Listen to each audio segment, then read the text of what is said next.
नमस्कार बच्चों, स्वागत है आप सभी का आज के इस नए वीडियो में। स्क्रीन को देखकर आप समझ ही गए होंगे कि ये वीडियो किस टॉपिक के ऊपर बनाई गई है। तो जी हाँ बच्चों, इस वीडियो में हम कक्षा 8वीं के सामाजिक विज्ञान विषय के इम्पॉर्टेंट क्वेश्चंस को कवर करने वाले हैं। ये सभी क्वेश्चंस आपके बोर्ड परीक्षा के लिए काफ़ी इम्पॉर्टेंट हो जाएंगे। इसी के उससे आपके लिए ये वीडियो भी इम्पॉर्टेंट है, इसलिए बिल्कुल भी इस वीडियो को स्किप मत कीजिए, बिल्कुल एंड तक देखिएगा, क्योंकि इस वीडियो में जितने भी इम्पॉर्टेंट क्वेश्चन आपको बताए जाएंगे वे सभी ब्लूप्रिंट से संबंधित होंगे। मतलब कि कोई सभी क्वेश्चन आपको बाहर से नहीं रहेगा, इसलिए आपको टेंशन नहीं लेना है। कोई भी डाउट होने पर आप हमें कमेंट कर सकते हैं। और इस वीडियो को खास करके उन स्टूडेंट्स के लिए बनाया गया है जिन्होंने अभी तक कुछ भी नहीं पढ़ा है। तो ऐसे में अगर वे इन क्वेश्चंस को जो कि बताने वाले हैं केवल उन्हीं को पढ़ेंगे, तो ऐसे में वे 80 से करीब 100 नंबर और आसानी से इस परीक्षा में ला सकते हैं। लेकिन हम आशा करेंगे कि आप इन क्वेश्चंस के अलावा भी अपने से कुछ क्वेश्चन जो आपको लगते हैं जो परीक्षा में आ सकते हैं उनकी भी तैयारियां करेंगे। चूँकि सामाजिक विज्ञान विषय के 2 बुक्स है, तो यहाँ पे भाग 1 को हम पहले कवर करने वाले हैं, जिसमें आपका इतिहास और नागरिक शास्त्र होगा। इंपॉर्टेंट ऑब्जेक्टिव क्वेश्चंस के लिए बच्चों आप हमारे व्हाट्सएप चैनल पर जुड़ जाइए, उसका लिंक आपको कमेंट सेक्शन पर मिल जाएगा। तो चलिए बच्चों, इंपॉर्टेंट क्वेश्चन के लिए सबसे पहले हम इतिहास से शुरुआत करते हैं, इतिहास के पार्ट 1 से। तो यहाँ पे बच्चों हमने अध्याय 1 निकाल लिया। इस पार्ट का नाम है आपका आधुनिक यूरोप का उदय। इस पार्ट से बच्चों केवल एक प्रश्न आपका 4 नंबर का बनेगा, मतलब कोई ऑब्जेक्टिव क्वेश्चन नहीं बनेगा। इसलिए 4 नंबर में किस टाइप के क्वेश्चन आएंगे, चलिए उन्हें टिक कर लेते हैं। तो आप सभी को भी अपने बुक को निकाल के रखना है और आपको पेंसिल से या पेन से उन्हें टिक भी करना है। तो बच्चों यहाँ आपको अभ्यास के प्रश्न निकाल लेने हैं। इनमें से आपको सबसे पहले प्रश्न 6 लगाना है। 6 इंपॉर्टेंट क्वेश्चन है, प्रश्न 4 लगा लेना है। साथ ही आपको यहाँ पे प्रश्न 3 भी लगा लेना है बच्चों। इसी के साथ आपको प्रश्न 8, प्रश्न 9 भी इसी में लगाना है। तो इस पार्ट से कुल 5 प्रश्न लगाए गए हैं। इन 5 प्रश्नों की आपको तैयारियाँ कर लेनी है। 5 ही प्रश्न आपकी परीक्षा के लिए इम्पॉर्टेंट हो जाएंगे। अब हम इतिहास के अध्याय 2 में आ जाते हैं। इसका नाम है भारत में ईस्ट इंडिया कंपनी शासन की स्थापना। इसमें से एक ऑब्जेक्टिव आएगा, जबकि एक प्रश्न 3 नंबर से आने वाला है। तो ऑब्जेक्टिव के लिए आप हमारे चैनल पे तैयारियां कर लीजिएगा, जबकि 3 नंबर में किस टाइप के क्वेश्चन आएंगे चलिए उन्हें देखते हैं। तो एक बार फिर से बच्चों आपको अभ्यास के प्रश्न निकाल लेना है। यहाँ पे आपको द्वैध शासन मिलेगा, इस पे आपको टिक कर लेना है। सबसे इम्पॉर्टेंट क्वेश्चन है इस पूरे अध्याय में का प्रश्न 6। अब आपको प्रश्न 8 भी लगा लेना है, प्रश्न 7 भी लगाना है, प्रश्न 9 भी लगा लेना है। साथ ही आपको प्रश्न 5 भी लगा लेना है। इसमें ये सारे क्वेश्चन आपके लिए इम्पॉर्टेंट हो जाएंगे। तो आपको यहाँ से भी इन 5 प्रश्नों की तैयारी अच्छे से कर लेनी है। अब हम इतिहास के अध्याय 3 में आ जाते हैं, अंग्रेजी शासन का भारतीय जनजीवन पर प्रभाव। इसमें से वैसे कि कोई क्वेश्चन आने की संभावना नहीं है, क्योंकि इसमें कोई ऑब्जेक्टिव आने वाले 2 प्रश्न जो आएंगे वो ऑब्जेक्टिव के होंगे, मतलब कि या तो सही विकल्प में आएंगे या फिर रिक्त स्थान की जो पूर्ति करने वाला क्वेश्चन है फिल इन द ब्लैंक्स में, उसमें आपको ये क्वेश्चन मिल जाएंगे। इसलिए क्वेश्चन आंसर आपको इस चैप्टर से नहीं पढ़ना है, इस बात का आपको ध्यान रखना है। अब आपको अध्याय 4 निकाल लेना है। इसका नाम है भारत का प्रथम स्वतंत्रता संग्राम। इसमें से एक ऑब्जेक्टिव आएगा, जबकि एक प्रश्न 3 नंबर से बनने वाला है। 3 नंबर में किस टाइप के क्वेश्चन आएंगे चलिए उन्हें देखते हैं। तो बच्चों आपको ऑब्जेक्टिव के लिए अभ्यास के प्रश्न में से इन सारे क्वेश्चन की तैयारी कर लेनी है। कोई सा भी प्रश्न आपके एग्जाम में आ सकता है, जबकि 3 नंबर के लिए आपको यहाँ से प्रश्न 3 लगा लेना है। पहला प्रश्न लगाना है आपको, और यहाँ पर आपको प्रश्न 2 वाला भी लगा लेना है। अब हम अध्याय 5 में आ जाते हैं। इसका नाम है भारतीय समाज में नए विचार। इसमें से 4 नंबर का एक प्रश्न आने वाला है, मतलब किसी भी प्रकार का ऑब्जेक्टिव क्वेश्चन नहीं आएगा, केवल एक 4 नंबर लायक बड़ा सा प्रश्न आएगा, जो कि आपको 60 से 70 शब्द में लिखना है। यहाँ से भी बच्चों आपको अभ्यास के प्रश्न निकाल लेना है, और आपको यहाँ पे प्रश्न 8 लगाना है। प्रश्न 7 भी पढ़ लेना है आपको, प्रश्न आपको 6 भी पढ़ना है, और आपको प्रश्न 11 पढ़ लेना है। जबकि प्रश्न आपको टिप्पणी के जो 2 प्रश्न आपको यहाँ पे दिख रहे हैं, रामाबाई और डॉक्टर भीमराव अंबेडकर का, इन दोनों ही टिप्पणियों को अच्छे से पढ़ना है। टिप्पणी आने के चांसेस ज़्यादा है, तो आपको इन पे ज़्यादा ध्यान देना है। अब अध्याय 6 है भारतीय राष्ट्रीय आंदोलन। इसमें से 6 नंबर का एक बड़ा वाला प्रश्न आने वाला है, जो कि आपके पूरे क्वेश्चन पेपर में केवल 2 ही प्रश्न आएंगे, 6 नंबर वाले। दोनों में ही आपको एक क्वेश्चन एक्स्ट्रा मिलेगा, जिसमें से आपको चुन के किसी एक को बनाना होगा। मतलब 8वां वाला प्रश्न होगा। 6 नंबर का एक क्वेश्चन इस चैप्टर से भी आ रहा है। ऑब्जेक्टिव मतलब इसमें से भी नहीं पढ़ना है, केवल बड़े क्वेश्चन आपको पढ़ने होंगे, उन्हें देखते हैं। तो आपको अभ्यास के प्रश्न निकाल लेना है बच्चों। अब आपको अध्ययन प्रश्न 9 लगा लेना है, प्रश्न 10 लगा लेना है। प्रश्न उत्तर में से आपको केवल 2 ही प्रश्न पढ़ने हैं, प्रश्न 9 और प्रश्न 10। बाकी जितने ये जो प्रश्न 7 में टिप्पणी के क्वेश्चन हैं, लगभग सारे टिप्पणी वाले क्वेश्चन को आपको अच्छे से पढ़ना है। मान के चलिए कि टिप्पणी वाले जो प्रश्न हैं यही आपकी बोर्ड परीक्षा में आने वाले हैं। कोई 3 टिप्पणियाँ आपके एग्जाम में आएंगे, सभी के 2 नंबर होंगे, मतलब 3 दूनी आपके 6 बन जाएगा। मतलब 6 नंबर के लिए 3 टिप्पणियाँ कोई से एग्जाम में आएंगी, उनमें से सभी पे 2 अंक होंगे। मतलब आप कह सकते हैं एक ही प्रश्न पे आपके 3 प्रश्न जुड़े रहेंगे, कोई से भी 3 में आ सकते हैं। आपको सभी की तैयारी अच्छे से करनी है, बार बार इनको पढ़ के अभ्यास कीजिए। इनके आने की जो संभावना है बिल्कुल मैक्सिमम है। पिछले साल भी इसी टाइप से क्वेश्चन बने थे। अब आपको अध्याय 7 निकाल लेना है। अध्याय 7 में भारतीय गणतंत्र की स्थापना है। इसमें से भी एक प्रश्न 6 नंबर का बनने वाला है, लेकिन वो 8वां वाला प्रश्न होगा। पिछले अध्याय 6 में का 8वां वाला प्रश्न भी उसी अध्याय से ही होना था, जबकि अध्याय 7 में से 8वां वाला प्रश्न मतलब ये प्रश्न आएगा, जबकि इसके 8वां में आपको भूगोल का एक पार्ट से प्रश्न आपको मिल जाएगा। तो 6 नंबर में किस टाइप के क्वेश्चन आएंगे, चलिए उन्हें देखते हैं। तो इसे भी अलग अलग करके दिया जाएगा, मतलब कि एक ही प्रश्न में कई सारे प्रश्नों को जोड़कर बनाया जाएगा प्रश्न। तो आपको पहला प्रश्न अच्छे से तैयार करना है बच्चों। प्रश्न 2nd वाला पढ़ लेना है, 3rd प्रश्न पढ़ना है, प्रश्न 4 भी पढ़ लेना है। और जो टिप्पणी वाले जो आपके तीनों प्रश्न आपको मिल रहे हैं, तीनों को ही अच्छे से पढ़ना है। तो आपको शुरुआत से 4 और यहाँ पे टिप्पणी वाले जो प्रश्न इनको ध्यान से पढ़ना है। 6 नंबर के लिए बेस्ट क्वेश्चन होंगे। अब हम अध्याय 8 में आ जाते हैं, जिसका नाम है छत्तीसगढ़ अध्ययन। इसमें से 3 नंबर का एक प्रश्न बनने वाला है, चलिए उन्हें देखते हैं। तो 3 नंबर के लिए बच्चों आपको यहाँ पे प्रश्नों के उत्तर वाले में से खंड आ को पढ़ लेना है, बा भी पढ़ना है। और हो सकता है बच्चों आपको 3 नंबर के लिए छत्तीसगढ़ जो अध्ययन है, मतलब छत्तीसगढ़ राज्य के बारे में टिप्पणी आ जाए करीब 50 शब्दों में। तो आपको थोड़ा सा छत्तीसगढ़ के बारे में बेसिक अध्ययन कर लेना है, इसी को आपको पढ़ना है, थ्योरी को। ये भी प्रश्न आ सकता है, तो आपको इसका भी ध्यान रखना है।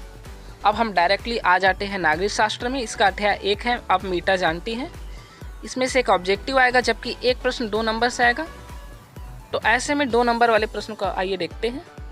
तो बच्चों आपको 2 नंबर के लिए इनमें से जो आपको 5 प्रश्न दिख रहे होंगे, इन 5 ही प्रश्नों की तैयारियां करनी है। 5 ही प्रश्न इंपॉर्टेंट भी और साथ में आसान भी प्रश्न है।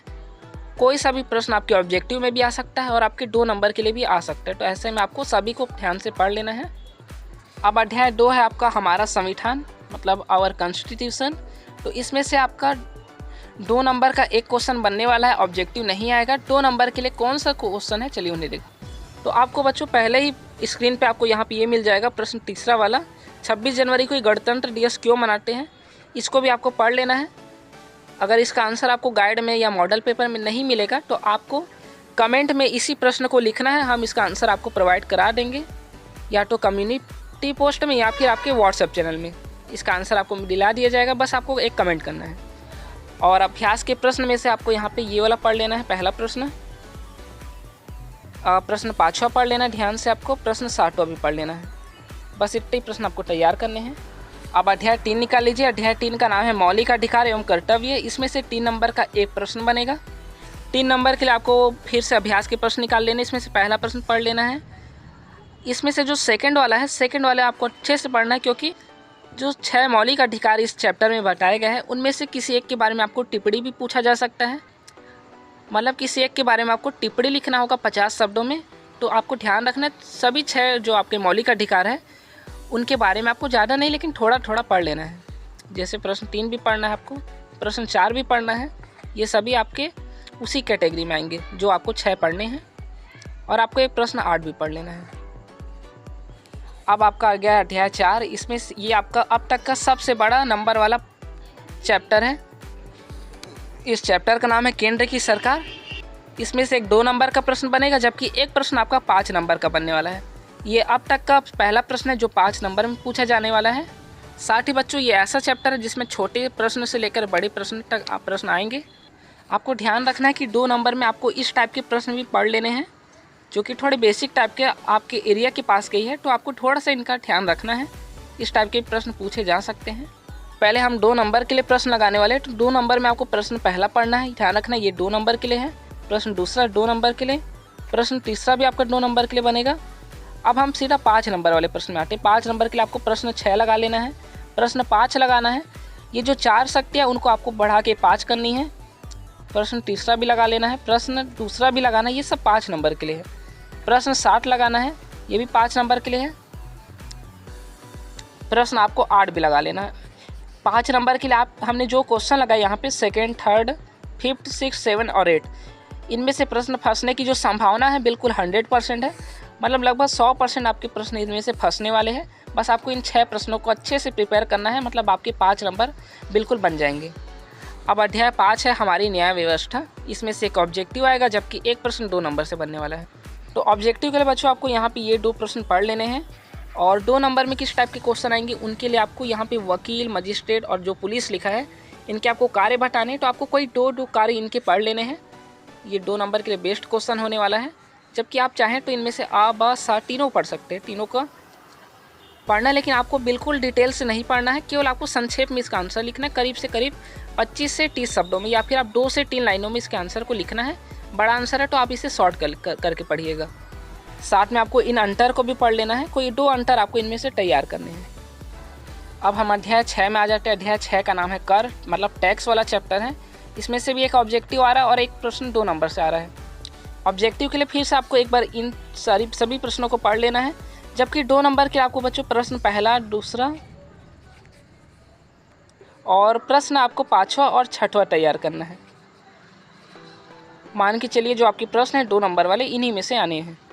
अब अध्याय 7 में है भारत में कृषि का विकास। इसमें से 2 नंबर से एक प्रश्न बनने वाला है, मतलब 2 नंबर के एक प्रश्न बनेगा, कोई ऑब्जेक्टिव नहीं आना है। 2 नंबर के लिए वैसे कोई प्रश्न इसमें नहीं है, लेकिन आप फिर भी बच्चों प्रश्न सेकंड वाला पढ़ लीजिए। हो सकता है इस चैप्टर से आपको कोई सरप्राइज मिल जाए, मतलब कि बोर्ड परीक्षा में इन सब से बाहर से, मतलब बुक के अंदर से क्वेश्चन बन सकता है। इसलिए आपको थोड़ा सा बुक का स्टोरी आपको पढ़ लेना है इस चैप्टर से। अध्याय 7 में से आपको थोड़ा सा स्टोरी पढ़ना है, क्योंकि इस बार चांसेस है कि बुक के अंदर से इनमें से प्रश्न बनने वाला है। इसलिए इन सभी क्वेश्चन आपके लिए इंपॉर्टेंट हो भी सकते हैं, नहीं भी हो सकते हैं। अब आपको अध्याय 8 निकाल लेना है। इसमें से एक ऑब्जेक्टिव आएगा, संयुक्त राष्ट्र संघ नाम है इसका। ऑब्जेक्टिव के लिए आपको इनके फुल फॉर्म पढ़ लेने हैं थोड़े से। जैसे ILO का जो फुल फॉर्म है यहाँ पे ये मिल जाएगा, इंटरनेशनल लेबर ऑर्गेनाइजेशन। इसी के साथ आपको FAO का भी फुल फॉर्म पढ़ लेना है, IMF का पढ़ लेना है, WHO का भी पढ़ लेना है, जबकि यूनिसेफ और यूनेस्को के भी फुल फॉर्म आपको ध्यान से पढ़ लेने हैं। ये ऑब्जेक्टिव के लिए बेस्ट होने वाले हैं। इनके क्वेश्चन आपको अभ्यास में मिल भी जाएंगे। इस टाइप के क्वेश्चन आपके एग्जाम में आ सकते हैं। अब आपको अध्याय 9 निकाल लेना है, भारत की विदेश नीति। इसमें से 4 नंबर का एक प्रश्न बनने वाला है। तो बच्चों इस चैप्टर में से आपको जो मैप वाला क्वेश्चन है वो मिल जाएगा। मैप वाले क्वेश्चन आने की संभावना इसी चैप्टर से ज़्यादा है। तो यहाँ पे आप पहला प्रश्न देख पा रहे होंगे, एशिया के राजनीतिक मानचित्र में आपको अफगानिस्तान को ढूंढना है। मतलब आपको एक मैप दिया जाएगा पेपर में, एग्जाम में आपको जो मैप मिलेगा उसमें से आपको जो अफगानिस्तान है उसको ढूंढ के लिखना है। मतलब आपको भारत का एक बार नक्शा देख लेना है। आप बोल सकते हैं इसका वर्ल्ड का आपको मैप देख लेना है, उसमें से आपको अफगानिस्तान ढूंढ लेना है। जो पड़ोसी देश है पास के, उनके बारे में आपको ढूंढ लेना है कौन कहाँ पे, क्योंकि उसमें आपको अफगानिस्तान वहाँ पे लिखना पड़ेगा मैप में। अलग से वीडियो में हम उसके बारे में आपको अच्छे से संक्षेप में बताएंगे, लेकिन मैप वाले क्वेश्चन इनमें से बन सकते हैं। बल्कि क्वेश्चन आंसर में बच्चों आपको पहला प्रश्न पढ़ लेना है, सेकंड पढ़ लेना है, प्रश्न 4, प्रश्न 5 और आपको प्रश्न 7 भी पढ़ लेना है। अब अध्याय 10 है सूचना का अधिकार। इसमें से एक ऑब्जेक्टिव बनने वाला है। तो क्वेश्चन आपको नहीं पढ़ने, ऑब्जेक्टिव के लिए आपको कुछ क्वेश्चन पढ़ने होंगे। जैसे कि सूचना का अधिकार जो नियम है वो कब लागू हुआ, तो आपको 2005 लिखना है। यहाँ से खालिस्तान वाले क्वेश्चन पढ़ लीजिए। बाकी आप समझ गए होंगे कि ऑब्जेक्टिव कैसे पढ़ने हैं। तो आपको थोड़ा सा बुक का स्टोरी पढ़ लेना है। अब अध्याय 11 निकाल लेते हैं, ट्रांसजेंडर या ट्रेटिलिंग। इसमें से कोई भी क्वेश्चन नहीं आने वाला है, तो आपको इसे छोड़ देना है, आपको इसे नहीं पढ़ना है। अब हम सीधे मूव करते हैं भूगोल की ओर। तो भूगोल के इम्पॉर्टेंट क्वेश्चन देखने के लिए आपको ध्यान देना होगा। इसमें कुल 6 पार्ट है। मान के चलिए 6 पार्ट आपके लिए बिल्कुल इम्पॉर्टेंट हो जाएंगे। इनमें से पहला पार्ट आपका संसाधन है। तो इसमें से एक ऑब्जेक्टिव बनेगा, जबकि एक प्रश्न 2 नंबर का बनने वाला है। यहाँ पे अभ्यास के प्रश्न पे आपके ऑब्जेक्टिव के भी क्वेश्चन मिल जाएंगे आपको, साथ में आपको 2 नंबर के भी पर्याप्त क्वेश्चन यहाँ पे मिल जाएंगे। चारों ही क्वेश्चन आपके लिए इंपॉर्टेंट है, इसलिए चारों को आपको अच्छे से पढ़ लेना है। 2 नंबर में आपको ध्यान देना है कि आपको ज़्यादा बढ़ा चढ़ा के नहीं लिखना है। 2 से 3 लाइन आपने लिख लिया मतलब पर्याप्त है। अध्याय 2 में से आपका एक क्वेश्चन ऑब्जेक्टिव के रूप में आएगा, जबकि एक प्रश्न 4 नंबर से आने वाला है। हमने पहले भी वीडियो में बताया है कि ये वाला जो क्वेश्चन है आपका, जो डायग्राम बनता है इसमें, ये आपके लिए इम्पॉर्टेंट क्वेश्चन है, तो आपको इसे बार बार बना के देखना है। सचित्र वर्णन के रूप में ये प्रश्न आ सकता है, जिसमें आपको चित्र बनाना है, साथ में इनके सभी के नाम भी लिखने होंगे। प्रश्न आपका इस प्रकार से आएगा कि मृदा परिच्छेदिका का आपको स्वच्छ नामांकित चित्र बनाना है। बाकी अभ्यास के प्रश्न में से आपको इन प्रश्नों को भी तैयार करना है, जिसमें आपका प्रश्न सेकंड है, प्रश्न तीसरा हो जाएगा, प्रश्न आपका 5वां हो जाएगा। इन 3 प्रश्नों को और तैयार करना है आपको। अब अध्याय 3 से बनने वाला खनिज और शक्ति संसाधन, एक ऑब्जेक्टिव आने वाला है और एक प्रश्न 5 नंबर से आएगा। ये 5 नंबर का दूसरा वाला प्रश्न, केवल 2 ही प्रश्न 5 और 6 नंबर में आते हैं, तो ये आपका सेकंड वाला एक हमने नागरिक शास्त्र में देखा था। ऑब्जेक्टिव के लिए आपको यहाँ पे सही विकल्प वाले प्रश्न, जितने भी प्रश्न आपको मिल जाएंगे सबको पढ़ लेना है। और 5 नंबर के लिए बच्चों यहाँ पे आपको प्रश्न 4 में अंतर मिल गया होगा, इन सभी अंतर को ध्यान से पढ़ना है। और आपको ध्यान रखना है कि आपको कोई 2 या 3 अंतर नहीं, आपको कुल मिला के 5 अंतर तैयार करने हैं, मतलब 5 अंतर आपको लिखने ही होंगे, नहीं तो आपके नंबर कट जाएंगे। इसलिए आपको 5 अंतर कम से कम पढ़ लेने हैं। या फिर इसमें एक स्वच्छ नामांकित चित्र भी बन जाएगा बायोगैस के बारे में, तो आपको इससे डायग्राम को बना के देखना है। जो डायग्राम वाले प्रश्न थे जो आपने कमेंट किए थे, वो इसी टाइप के, जैसे पिछले में मृदा परिच्छेदिका का और ये वाला बायोगैस का, इन दोनों ही डायग्राम इंपॉर्टेंट है, इन्हें आप बना के बार बार देखिए। या तो फिर इस चैप्टर में जो आपके बारे में बहुत सारी जो ऊर्जाएं दी गई है, भूतापीय ऊर्जा, ज्वारीय ऊर्जा, पवन ऊर्जा, सौर ऊर्जा, परमाणु ऊर्जा, इन सभी के बारे में आपको टिप्पणी के जैसा 4 से 5 लाइन के लायक आपको पढ़ लेना है। टिप्पणी वाले प्रश्न इनमें से जोड़ के आ सकते हैं, मतलब कोई 2 आपको देगा, आपको 2.5 नंबर में उसे लिखना होगा। या तो आप ज्वारीय ऊर्जा पढ़ लीजिए, जितने भी ऊर्जा है आपको सभी को एक एक बार अच्छे से देखना है। अब हम अध्याय 4 में आ जाते हैं, इसका नाम है कृषि। इसमें से एक ऑब्जेक्टिव क्वेश्चन आएगा। ऑब्जेक्टिव के लिए बच्चों आप इनमें से पढ़ लीजिएगा, क्वेश्चन यहाँ पे मिल जाएंगे, उतना इंपॉर्टेंट चैप्टर नहीं है। अब अध्याय 5 निकाल लीजिए, इसका नाम है उद्योग, इंडस्ट्री। इसमें से भी एक ऑब्जेक्टिव आएगा। ऑब्जेक्टिव के लिए बच्चों आपको यहाँ से पढ़ लेना है। अब लास्ट चैप्टर आपको मानव संसाधन निकाल लेना है, ये आपका लास्ट है बिल्कुल। 1 नंबर का एक क्वेश्चन मतलब ऑब्जेक्टिव बनेगा, जबकि एक बड़ा वाला प्रश्न 6 नंबर का आपका इसी से बनेगा। इसमें से 8वां वाला प्रश्न आएगा, जो कि हमने पहले आपको बताया था। 8वां वाला प्रश्न या तो इतिहास में था या नागरिक शास्त्र में। आप पीछे वीडियो को पीछे करके इसको ज़रूर मिलाइएगा कौन से चैप्टर से, और इस चैप्टर का 8वां प्रश्न बनने वाला है। इस चैप्टर से आपका मैप आने वाला है बच्चों, ध्यान रखना, आपको मैप वाले प्रश्न इसी चैप्टर से आने वाले हैं। इस टाइप के प्रश्न जो है आपके इम्पॉर्टेंट है, मतलब कि आपको ये यहाँ पे पेपर में आपकी परीक्षा में आपको ग्राफ मिल जाएगा। इस ग्राफ से आपको ढूंढ के कुछ आंसर बनाने हैं, जैसे सबसे अधिकतम जनसंख्या किनकी है, तो आपको इसका उत्तर आएगा चीन। कुल 5 प्रश्न इस ग्राफ से संबंधित पूछे जाएंगे, मतलब सबसे अधिक किसकी है, सबसे कम किसकी है, कुल कितने देशों के बारे में चर्चा की गई है। तो ऐसे करके कुल 5 प्रश्न बनाए जाएंगे। ये बिल्कुल आसान होते हैं, इसलिए आपको बिल्कुल भी नहीं छोड़ना है, और 5 नंबर आप बिल्कुल आसानी से पा सकते हैं। उसी कड़ी में ये भी आपका इंपॉर्टेंट क्वेश्चन है, जिसको आपको अच्छे से ध्यान से पढ़ना है। इनके बारे में आपको देख के आपको 2-2 पॉइंट लिखने कि मतलब कि आपको चित्र को देखकर इसके बारे में 2-2 पॉइंट लिखने होंगे, तीनों के बारे में। ये पिरामिड को भी आपको अच्छे से देख लेना है, क्योंकि इसी टाइप के क्वेश्चन इस चैप्टर से आने वाले हैं। आप प्रश्न उत्तर पे टिक लगा लीजिए। यहाँ पे प्रश्न आपका 6 वाला, ये वाला प्रश्न जनसंख्या पिरामिड क्या है, प्रश्न 5 लगा लेना है आपको, प्रश्न 4 भी लगा लेना है, प्रश्न पहला और दूसरा भी। तो आई होप बच्चों कि आप इन सभी क्वेश्चन को समझ गए होंगे। सारे ही क्वेश्चन आपकी बोर्ड परीक्षा के लिए बिल्कुल इंपॉर्टेंट है, लेकिन इनके साथ साथ आपको ध्यान ये देना है कि आपको खुद से भी उन प्रश्नों को ज़रूर से पढ़ना है जो आपको लगता है कि परीक्षा में आ सकते हैं। तो उन क्वेश्चंस को बिना डाउट के आपको प्रिपेयर करना है। डायग्राम और जो मैप वाले क्वेश्चन है किस चैप्टर से आएंगे उसको हमने वीडियो में क्लियर कर लिया है, तो आप वीडियो को रिपीट करके भी देख सकते हैं। अब नेक्स्ट वीडियो में हम विज्ञान और संस्कृत के इंपॉर्टेंट क्वेश्चन को कवर करेंगे। तो बच्चों वीडियो हेल्पफुल लगी होगी तो लाइक कीजिएगा, चैनल को सब्सक्राइब कीजिए। ज़रूर से आप व्हाट्सएप चैनल पे जुड़ जाइए, क्योंकि वहीं पे आपके ऑब्जेक्टिव क्वेश्चंस की तैयारी कराई जाएगी। अभी कुछ ही दिनों में सभी विषयों के ऑब्जेक्टिव क्वेश्चन, जितने भी ऑब्जेक्टिव क्वेश्चन हैं, सभी MCQ क्वेश्चन आपके चैनल में भेज दिए जाएंगे। तो आप अभी से ज्वाइन कर लीजिए। फिर मिलेंगे नेक्स्ट वीडियो में। धन्यवाद बच्चों।